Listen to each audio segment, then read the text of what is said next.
ଆଜ୍ଞା ଋଷି ପଞ୍ଚମୀଟା କ'ଣ ପାଇଁ କରାଯାଏ? ନମସ୍କାର ଗଣେଶ ଋଷି ପଞ୍ଚମୀ ଗୋଟେ ମହାଲକ୍ଷ୍ମୀ ବ୍ରତ କରନ୍ତି ଆଉ ମଣିଷ ପାପ କଲେ ବଳଦ କୁକୁରୀ ରୂପରେ ପୂଜା ହୁଏ। ସେଠି ଗୋଟେ ପୁରାଣ ପଢ଼ାଇ ସପ୍ତ ଋଷି ପୂଜା ହେବ।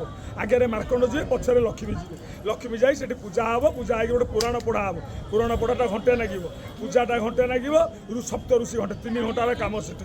ମାର୍କଣ୍ଡ ଆଇଲେ ଡେରିରେ ଲକ୍ଷ୍ମୀ ବାହାରୁଛନ୍ତି, ଲକ୍ଷ୍ମୀ ଯିବେ ଆଉ ଋଷି ପଞ୍ଚମୀ ମା ବ୍ରତ କରନ୍ତି ଆଉ ୟା ପରେ କରିବେ କୁକୁଡ଼ି ବ୍ରତ, ତାପରେ କରିବେ ଦ୍ୱିତୀୟ ଆଶା ବ୍ରତ ଆଉ ସେ ମନ୍ଦିର ଭିତରେ ହେବ, କିନ୍ତୁ ଏଇଟା ମାର୍କଣ୍ଡ କୂଳରେ ହେବ। ଏଇଟା କୋଉମାନେ କରନ୍ତି? ମାଇପି ମାନେ କରନ୍ତି।